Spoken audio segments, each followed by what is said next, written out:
Hello everyone. तो class 9 का chapter first number system हम कंप्लीट कर चुके हैं। आज हम चैप्टर सेकंड जो है पोलिनोमियल वो स्टार्ट करेंगे।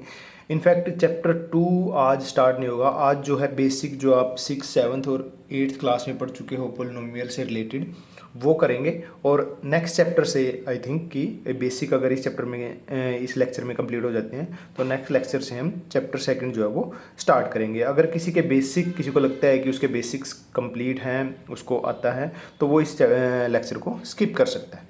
तो बेसिक में हम स्टार्ट करते हैं सबसे पहले लिटरल नंबर से। फर्स्ट टर्म है हमारी literals.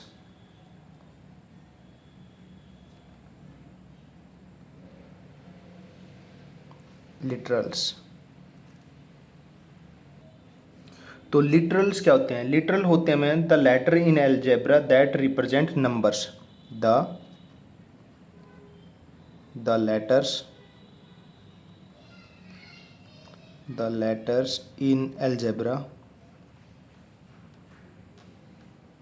letters in algebra that represent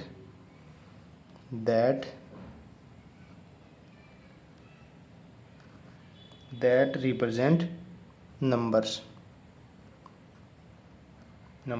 जैसे हम कई बार क्या है कि नंबर की जगह हम मान लेते हैं ए मान लेते हैं, बी मान लेते हैं, सी मान लेते हैं। जैसे ए मान लिया या बी मान लिया, या कई बार एम लिख देते हैं या एन लिख देते हैं, पी लिख देते हैं या क्यू लिख देते हैं। तो जो ये चीज़ हैं ये हमारे लिटरल्स होते हैं। ये कोई फिक्स वैल्यू नहीं होती। जैसे मैं अगर लिखता हूँ कि जैसे मैं लिखूँ कि 1, 2, 3, -1, -6, ये जो है ये हमारी फिक्स वैल्यू है। बट यहाँ पे हम जब वैल्यू फिक्स नहीं होती है तब हम ऐसे ए बी सी, मतलब हमें पता नहीं होता है कि क्या वैल्यू आएगी, तब हम ऐसे ए बी सी या पी क्यू आर या एम एन ऐसे लिख लेते हैं। तो इनको बोलते हैं हम लिटरल्स। ठीक है। अब लिटरल्स की पावर भी होती है। जैसे कि मैं लिख देता हूँ कि जैसे ए स्क्वायर लिख दिया, जैसे ए स्क्वायर लिख दिया, तो ये जो है हमारा, इसको हम बोलते हैं पावर या एक्सपोनेंट।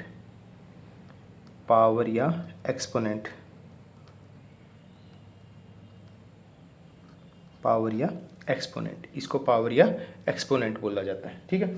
उसके बाद आ जाते हैं हमारे वेरिएबल।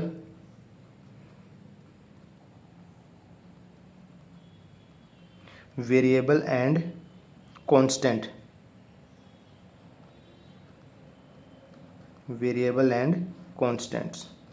तो ये वेरिएबल एंड कांस्टेंट क्या होते हैं? अब सबसे पहले वेरिएबल आपको नाम से ही समझ में आ जाता है जिनकी वैल्यू चेंज होती है। जैसे ए क्वांटिटी दैट कैन चेंज, इसको हम अगर डेफिनेशन लिखें, ए क्वांटिटी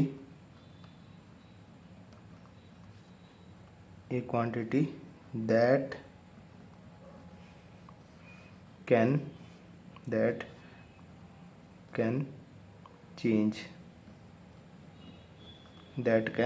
चेंज। जैसे कि हम मतलब कि ऐसे जिनको हम मानते हैं कि ऐसे x मान लिया या y मान लिया या z मान लिया, तो इनको जब मानते हैं हम ऐसे, तो ये होते हैं हमारे वेरिएबल्स, क्योंकि इनकी वैल्यू जो है वो फिक्स नहीं होती है, ये वैल्यू चेंज होती रहती है। ठीक है, ये वैल्यू चेंज होती रहती है। ठीक। और उसके बाद है हमारे कांस्टेंट क्या होते हैं? कांस्टेंट होते हैं a fixed number that does not changes. A fixed number that does not changes. एक फिक्स नंबर जो चेंज नहीं होता है। जैसे कि हम लिख देते हैं, एग्जाम्पल लिख देते हैं कि 5 लिख दिया, 5 हमारा 5 ही रहेगा। ऐसे तो नहीं है कि इसको हम 6 बोलने लग जाएंगे। ठीक है। उसके बाद माइनस का 6 हो गया, या कोई भी एग्जाम्पल ले लो, 10 हो गया, या फिर हमारा माइनस के 100 हो गया। तो ये जो है हमारे कांस्टेंट होते हैं। तो वेरिएबल और कांस्टेंट दो ये मेन टर्म है, इनको अंडरस्टैंड करना बहुत जरूरी है। वेरिएबल जो है हमारे, ए क्वांटिटी दैट कैन चेंजेस, जो चेंज हो जाती है, जिसकी वैल्यू एक्स की वैल्यू कभी किसी क्वेश्चन में 1 निकल आएगी, एक्स की वैल्यू किसी क्वेश्चन में -3 निकल आएगी, वाई की वैल्यू किसी क्वेश्चन में 2 है, किसी क्वेश्चन में 10 है। तो ये जो है फिक्स नहीं होते, ये वेरिएबल। कॉन्स्टेंट जो है वो फिक्स नंबर जो चेंज नहीं होता है, जैसे 5 हो गया, -6 हो गया, 10 हो गया, -100 हो गया, ऐसे। ठीक, अब उसके बाद आता है हमारे पास coefficient and numerical coefficient. Coefficient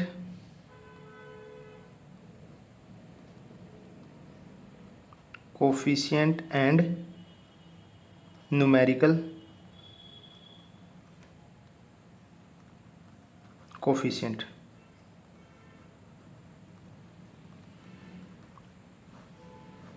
ठीक है, अब कोफिशिएंट क्या होता है? कोफिशिएंट होता है नंबर और लिटरल मल्टीप्लाइंग ए वेरिएबल। ठीक है, तो कोफिशिएंट होता है कि कोई, मान लो जैसे कि मैं ऐसे लिख देता हूँ, जैसे कि मैंने एग्जांपल लिख दिया कि 5x। ठीक, या मैं एग्जांपल लिख देता हूँ ऐसे -2xy। ठीक, या मैं एग्जांपल लिख देता हूँ ऐसे -15x²। ठीक, जब मैंने ऐसे लिखा, ठीक है, तो इसमें कोफिशिएंट और न्यूमेरिकल कोफिशिएंट से हमारा मतलब है कि कोफिशिएंट अगर मैं यहाँ पे, अगर मैं इसको थोड़ा सा ये करूँ, यहाँ पे मैं एक्सप्लेन करता हूँ। अगर मैं सिर्फ कोफिशिएंट की बात करूँ, अगर मैं सिर्फ कोफिशिएंट की बात करूँ किसमें, 5x में, तो कोफिशिएंट हमें बताना पड़ेगा कि किसका कोफिशिएंट किसका। अगर मैं लिखूं coefficient of x in 5x, तो x का कोफिशिएंट बताना हमें इस टर्म में, तो ये क्या हो जाएगा, 5 हो जाएगा। या इसी में ऐसे पूछूं कोफिशिएंट ऑफ 5 इन 5x, तो ये क्या हो जाएगा, हमारा x हो जाएगा। ठीक है, इसमें तो दो ही टर्म है। जैसे मैं इसमें अगर पूछूं यहाँ पे coefficient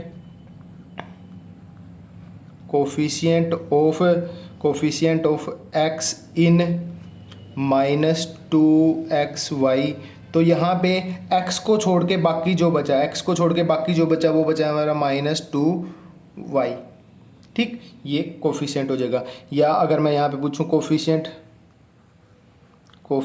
of y in -2xy, तो यहाँ पे y को छोड़ के बाकी जो सारा का सारा बचा है, मतलब कि -2x, ये हमारा कोफिशिएंट हो जाता है। ठीक है, मतलब जिसका कोफिशिएंट पूछा गया है उसको छोड़ के उस टर्म में, जैसे इस टर्म में y का कोफिशिएंट पूछा गया, तो y को छोड़ के बाकी जो बचा है वो सारा का सारा कोफिशिएंट हो जाता है। अगर न्यूमेरिकल कोफिशिएंट की बात करें, तो न्यूमेरिकल वैल्यू जो होती है, जैसे कि अगर मैं -2xy में कोफिशिएंट न्यूमेरिकल कोफिशिएंट की बात करूँगा तो वो -2 हो जाएगा मेरा। ठीक है, अगर 5x में बात करूँ मैं, 5x में अगर मैं न्यूमेरिकल कोफिशिएंट की बात करूँगा तो वो मेरा 5 हो जाएगा। ठीक, तो न्यूमेरिकल मतलब कि जो नंबर वैल्यू है वो नेगेटिव पॉजिटिव जो भी है, ठीक है, वो। और वैसे नॉर्मली अगर कोफिशिएंट की बात होगी तो वो जिस टर्म का भी जिस भी वेरिएबल का कोफिशिएंट पूछा जाएगा उस वेरिएबल को छोड़ के बाकी सारा का सारा। ठीक, तो ये हमारा कोफिशिएंट और न्यूमेरिकल कोफिशिएंट की। जैसे इसके कुछ और एग्जांपल लेते हैं, हमारे पास है -3xy। इसमें अगर मैं कोफिशिएंट ऑफ x की अगर बात करूं तो वो मेरा आ जाएगा -3y। कोफिशिएंट ऑफ y की बात करूं तो वो आ जाएगा मेरा -3x। और अगर मैं यहीं पे न्यूमेरिकल कोफिशिएंट की बात करूं तो वो आ जाएगा मेरा -3। ठीक, उसके बाद मान लो मेरे पास अदर एग्जांपल है 3/2x²y। इसमें यहाँ पे अगर मैं कोफिशिएंट की बात करूँ, कोफिशिएंट ऑफ y की बात करूँ तो ये मेरा आ जाएगा 3/2x²। अगर मैं यहाँ पे कोफिशिएंट ऑफ एक्स स्क्वेयर की बात करूं तो ये आ जाएगा मेरा 3/2 वाई, और यहीं पे अगर मैं न्यूमेरिकल कोफिशिएंट की बात करूं तो ये हो जाएगा 3/2। अगर मैं यहाँ पे और एग्जांपल लूँ, जैसे कि मेरा एग्जांपल -6ab² है, अगर मैं यहाँ पे कोफिशिएंट की बात करूँ, कोफिशिएंट ऑफ c की अगर मैं बात करूँ तो यह आ जाएगा -6ab²। अगर मैं यहाँ पे कोफिशिएंट ऑफ a की बात करूँ तो ये आ जाएगा मेरा -6b²c। और अगर मैं यहाँ पे कोफिशिएंट ऑफ, इसको नीचे करेंगे, अगर मैं यहाँ पे कोफिशिएंट ऑफ b² की बात करूँ तो वो आ जाएगा -6ac। और अगर न्यूमेरिकल कोफिशिएंट की बात करूँ, न्यूमेरिकल कोफिशिएंट होगा -6। ठीक। और अगर इस क्वेश्चन में देखें, इस क्वेश्चन में अगर कोफिशिएंट ऑफ n की अगर बात करें तो आ जाएगा -5/3m²। और अगर कोफिशिएंट ऑफ m² की बात करें तो वो आ जाएगा -5/3n। और अगर न्यूमेरिकल कोफिशिएंट की बात करेंगे तो वो -5/3 आ जाएगा। ठीक। तो यहाँ तक हमने बात की लिटरल्स की, वेरिएबल एंड कांस्टेंट की, उसके बाद कोफिशिएंट एंड न्यूमेरिकल कोफिशिएंट की। कोफिशिएंट में बस यही ध्यान रखना है कि किसका कोफिशिएंट पूछा गया है। ठीक है, मान लो इसमें x का कोफिशिएंट पूछा गया है तो 5 आ जाएगा। अगर यहाँ पे एक्स वाई का कोफिशिएंट पूछेंगे तो -2 आ जाएगा। वाई का कोफिशिएंट पूछेंगे, जिसका पूछा जाता है उसको छोड़ के बाकी सारा का सारा। यहाँ पे अगर x² का कोफिशिएंट पूछेंगे तो -15 आ जाएगा। ठीक, ओके। तो यहाँ तक क्लियर होगा। तो नेक्स्ट हमारा है algebraic expression and numerical expression. अब ये अलजेब्रिक एक्सप्रेशन क्या होते हैं? अलजेब्रिक एक्सप्रेशन से पहले न्यूमेरिकल एक्सप्रेशन देखो। न्यूमेरिकल एक्सप्रेशन क्या होते हैं? न्यूमेरिकल एक्सप्रेशन हमारे होते हैं जिनमें कि हमारे क्या होते हैं, नंबर्स होते हैं और ऑपरेशन होते हैं, जो बेसिक मैथ में ऑपरेशन होते हैं ना, जैसे कि हमारा प्लस हो गया, माइनस हो गया, मल्टीप्लाई और डिवाइड। ठीक है, तो यहाँ पे क्या होते हैं हमारे numbers and operation, numbers and operations. ठीक है, तो ये हमारे न्यूमेरिकल एक्सप्रेशन बन जाते हैं। तो न्यूमेरिकल एक्सप्रेशन जैसे मैं लिख देता हूँ 3×2, ठीक है, या मैं लिख देता हूँ 3-2, या मैं लिख देता हूँ 3/2। ठीक है, और कोई ऐसा ज़रूरी नहीं है कि दो ही टर्म हो इसमें। 3×2 -5 / 10 + 2। तो यहाँ पे क्या है, हमारे पास नंबर हैं और जो ऑपरेटर होते हैं मैथ में कि मल्टीप्लाई, डिवाइड, माइनस, प्लस, ये सारे के सारे। ठीक है, तो ये इनका जो कम्बिनेशन बनता है उनको बोलते हैं न्यूमेरिकल एक्सप्रेशन। इनको बोलते हैं न्यूमेरिकल एक्सप्रेशन। तो अलजेब्रिक एक्सप्रेशन क्या होगी? अलजेब्रिक एक्सप्रेशन में हमारे पास क्या होगा?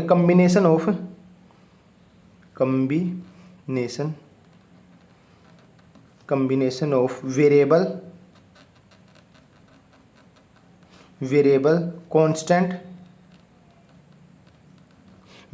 कांस्टेंट एंड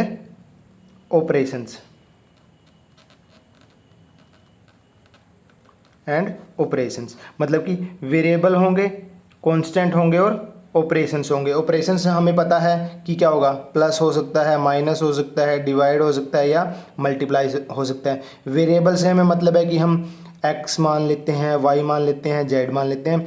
कांस्टेंट से जैसे कि -2 हो गया, -3 हो गया, +2 हो गया, या ऐसे नंबर्स हमारे। ठीक है, इसके कम्बिनेशन से, जैसे कि अलजेब्रिक एक्सप्रेशन के कुछ अगर एग्जांपल लिखें तो हमारे पास ऐसे हो सकता है कि जैसे 5x, ये हमारा कांस्टेंट, ये वेरिएबल और इनमें मल्टीप्लाई। ठीक, अगर मैं सिंपल ऐसे भी लिखूंगा, अगर मैं x लिख रहा हूँ, x 3x + 7। ठीक, ये भी मेरा क्या हो जाएगा, एक टाइप से अलजेब्रिक एक्सप्रेशन है। ठीक है, उसमें क्या है आगे, ये अगर मैं लिखूँ 4y² + 5y - 9, ठीक है, ये भी मेरा क्या है, अलजेब्रिक एक्सप्रेशन है, ये भी मेरा क्या है, अलजेब्रिक एक्सप्रेशन है।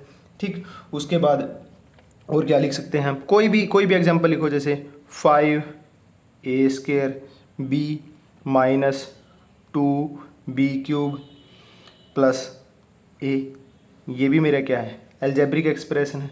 ठीक है, मतलब कि किसी भी तरीके से, कोई भी तरीके से कांस्टेंट वेरिएबल और ऑपरेशन को यूज़ कर सकते हैं। जैसे मैं आगे लिखता हूँ कि मान लेते हैं कि 3x² प्लस 5x प्लस 2।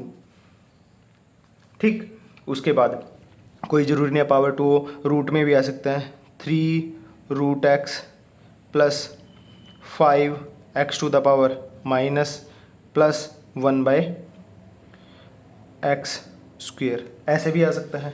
ठीक, तो यहाँ पे अगर पावर है भी है तो पावर कुछ भी हो सकती है। जो पावर है, पावर ऑफ वेरिएबल, यहाँ पे एक चीज़ नोट करना, power of variable, power of variable, power of variable क्या है, कुछ भी हो सकती है, एनी नंबर, एनी नंबर। ठीक है, वो प्लस हो सकती है, पावर प्लस में हो सकती है, माइनस में हो सकती है, वो फ्रैक्शन में हो सकती है, वो डेसिमल में हो सकती है, कुछ भी हो सकता है मतलब। ठीक, ये चीज़ ध्यान रखना, क्योंकि ये आगे अलजेब्रिक एक्सप्रेशन और पॉलिनोमियल में डिफरेंशिएट करने में, अंडरस्टैंडिंग करने में हेल्प करेगी। ठीक है, तो ये हमारे algebraic expression, basically algebraic expression होता है कि किसी भी टाइप का कम्बिनेशन, वेरिएबल, कांस्टेंट और उसमें ऑपरेशन। ठीक है, कोई भी पावर हो, यहाँ पे अगर मैं और एग्जांपल लिखूँ, जैसे √3/x प्लस 5x², कुछ भी लिख सकते हैं, कुछ भी, किसी भी टाइप का जो है हमारे पास एग्जाम्पल हो सकता है, वो सारे के सारे हमारे अलजेब्रिक एक्सप्रेशन में आते हैं। ठीक है, और न्यूमेरिकल एक्सप्रेशन की हमने बात कर ही ली है। ठीक, अच्छा, अभी क्या है, अभी हम देखो इसमें एक चीज़ और देखना, अलजेब्रिक एक्सप्रेशन हमारे अभी तक हमने सिर्फ वन वेरिएबल में देखे हैं। ये देखो, जैसे वन वेरिएबल है, यहाँ पे वन वेरिएबल है, मतलब यहाँ पे x है, यहाँ पे x है, यहाँ पे y ले लिया, यहाँ पे a b 2 वेरिएबल हो जाएंगे। बट अभी अच्छे से समझा, तो यहाँ भी एक वेरिएबल है, यहाँ भी सारा वन वेरिएबल है। तो अलजेब्रिक एक्सप्रेशन हमारे क्या है, अलजेब्रिक एक्सप्रेशन हमारे वन वेरिएबल में भी हो सकते हैं। वन वेरिएबल में मान लो हमारे पास एक ही वेरिएबल है, जैसे कि एक ही वेरिएबल है, तो मैं इसकी एग्जांपल अगर लिखूं तो 3x प्लस 7 जैसे पहले लिखा था। उसके बाद अगर मैं लिखूं, अच्छा, पावर कुछ भी ले सकते हैं कहीं तक भी, जैसे 7x⁻100 माइनस 3 ले सकता हूं मैं। ठीक है, उसके बाद कोई और 5/2 x⁻5 माइनस x। ठीक, तो यहाँ पे क्या है, वेरिएबल जैसे x एक ही है। अच्छा, कोई ज़रूरी नहीं है कि x में ही लेना है, y में भी हो सकता है, y में हो सकता है, जैसे 2y³ माइनस 9, ये भी हो सकता है हमारा। उसके बाद अगर मैं y⁻4 माइनस 5y प्लस 2, ऐसे कोई भी एग्जाम्पल हो सकते हैं, कोई भी एग्जाम्पल हो सकते हैं। ये नंबर ऑफ टर्म कितनी भी हो सकती हैं, ये वन वेरिएबल में। जैसे मैं लिखता हूँ कि 7x⁻9 minus √3x⁻4 plus 1/2x⁻−1। ठीक, ऐसे कितनी भी नंबर ऑफ टर्म हो सकती है। ठीक है, ये वन वेरिएबल में। अच्छा, ये टू वेरिएबल में भी हो सकते हैं, टू वेरिएबल अलजेब्रिक एक्सप्रेशन हमारे टू वेरिएबल में भी हो सकते हैं। जैसे टू वेरिएबल में मैंने मान लिया एग्जांपल 4x² माइनस 7y, यहाँ पे x और y दो वेरिएबल आ गए। या फिर मैं ऐसे 6x² plus 5xy plus 3y², ये टू वेरिएबल है हमारे।